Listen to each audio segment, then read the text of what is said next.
Hi, this is Joy from Hairizon. This is our first YouTube video. And today I have with me Denoltra. Hello. She is a wonderful stylist in the Raleigh-Durham area and is here to talk to us a little bit about natural hair during the winter. Yes. So just kind of introduce yourself and tell us a little about yourself. Hello, my name is Denoltra Brown and I'm in the Raleigh area.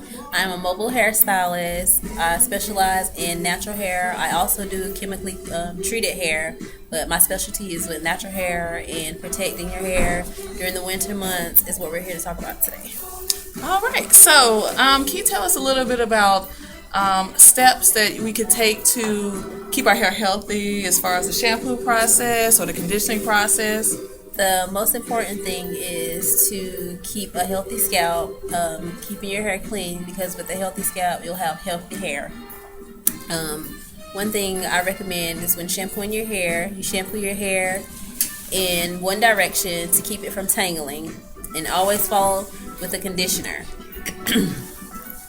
Okay, and what about a clarifying shampoo? Clarifying shampoo is to cleanse for buildup. It's not an everyday shampoo unless you use a lot of product every day. But I recommend that you use a clarifying shampoo maybe twice a month, because a clarifying shampoo strips your hair. So you always follow your shampoo with a moisturizing shampoo to go back in and put the moisture back in that you've taken out. And that's not a conditioner, that's a shampoo. And then follow your moisturizing shampoo with a moisturizing conditioner. Okay, and then do you follow that with a daily conditioner and then maybe, or? If you're going to wear your hair in a style that's not twisted down, I would say you could do a leave-in conditioner that has a cream base or a consistency. If you're going to do like a protective style, like a twist style or anything like with a sew-in or anything, I would say use a water-based conditioner, leave-in conditioner, like a spray, a mist or something like that, so that you don't have too much product build up in your hair, because it's going to be not down, but it's going to be pin up or like braided down. So you don't want to have any kind of extra build up in your hair, because when you have your hair braided down, and you have the tendency, if you use like gel or anything in your hair, you're already going to have that build up in your hair. And like, you ever took your hair loose after braid and you have that like catch with the lint and stuff like that. So yeah, you don't want to put a lot of product in your hair when you have a protective style in it.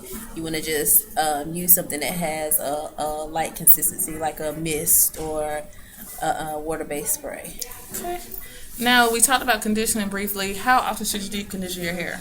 I would say in the winter months, I would deep condition my hair twice a week, because the winter can be harsh on your hair with the wind and the scarves and the hats and things like that. Okay. I am a natural who likes to flat iron my hair sometimes. Not that often, but I do it. How often is safe to flat iron your hair? You can flat iron your hair as often as you like, as long as you're using a thermal protectant and you're being careful with the amount of heat that you're putting on your hair. You don't want to just sit the flat iron on your hair, and you want to make sure that you're putting a protectant on your hair and also putting a sealant on your hair, because you can't just mist your hair and let your hair become wet and put the heat on it, because that's like frying your hair, and you can hear it. And if you hear anything when you're flat ironing your hair, then you're damaging your hair. I also heard if you see like steam coming off, you're damaging your hair. Is that correct? That's not a good sign. Yeah. Oh, okay. All right. That means your hair is wet, and you need to dry it more. Okay. Note taken. What about wearing braids? Because a lot of people wear braids during the winter. Yes. When you wear braids, it's very good to only wear your hair for the extended period of 6 to 8 weeks. No more. I would say no more than 8 weeks that you wear your hair in braids or any protective style, as far as like sew-ins and things like that. But if you're going to wear like the extensions, I would suggest after 4 weeks to do the outside over again, because your hair grows a half an inch every 4 weeks, which is a month. And by you getting new growth in your hair, the weight of the braids on your hair is going to pull, gravity is going to pull down.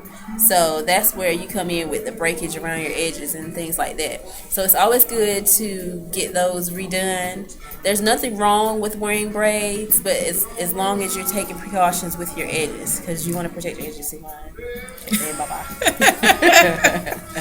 So what about, I know when I get braids, and I'm bad at this, I just I forget about my real hair. I put my braids. It's very easy. Yeah, like what do you suggest to do to keep your hair healthy underneath, or I guess your scalp healthy? The main thing when you wear braids is to keep your scalp healthy and keep your scalp moisturized. You really can't do too much to your hair because it's in the braid, but you do want to use some kind of moisturizer on the ends of your hair. I wouldn't suggest putting it at the root of your hair, because like I said, you get that build up in your hair. That's true. But you can spray your scalp. Okay. I would suggest spraying my scalp with something that's not as oily, but it's going to moisturize your scalp. And then as far as the ends of your hair, I would use a moisturizer on the ends of your hair away from the scalp, so that you still getting moisture on your hair, so that it's not dry and brittle, but you're not going to put it so close to the scalp where you're going to have a lot of buildup on your hair. And another trick when you have braids to prevent buildup in your hair is you can get antiseptic like Sea Breeze or Clearasil, or even Listerine, astringent, and put it in a spray bottle and spray that over your scalp and get under the dryer, and it'll lift that up. And they give you that kind of tingling sensation too. And then you can it's kind of like a dry shampoo. Okay. Where you take it and you put it in your hair and you let it lift that up, and you just kind of wipe it away. Okay, great. What about winter care? Because I know a lot of us wear our scarves and our hats. How do we keep our hair healthy, even though we're trying to be stylish during the winter? If your hair is down, you need to wear try to get I guess it's hard, but a silk scarf, or you can line. If you have wool jackets or cotton coats or cotton scarves, it's nice to have something satiny to feel around your neck, because when you're turning your head, your hair has a tendency to catch, and with even with my earrings catching, but it'll dry your hair, and when your hair gets dry, then it gets vulnerable, and it'll break very easily. So when you're twisting your hair and you notice that you get this V in the back of your head where your hair starts to get short, it's at a point that it's short, and that's because you're oh hi, and as you're turning your head, your hair is catching it, being snatched out. Now, what about if I wear hats a lot? Is there some kind of way? Because some of my hats are cotton on the inside. How do I protect my hair? You can get a satin scarf or a satin cap, not a loose fitting cap. It depends on your hat, and you can line it. You can sew in the satin. You can take a satin scarf, and sew it inside of your hat, or you could get a hat with a satin lining. Excuse me. You okay?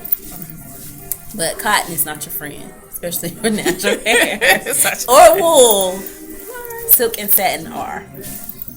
Well, great. Thank you so much for being with us today. Well, thank you. Thank you. Sure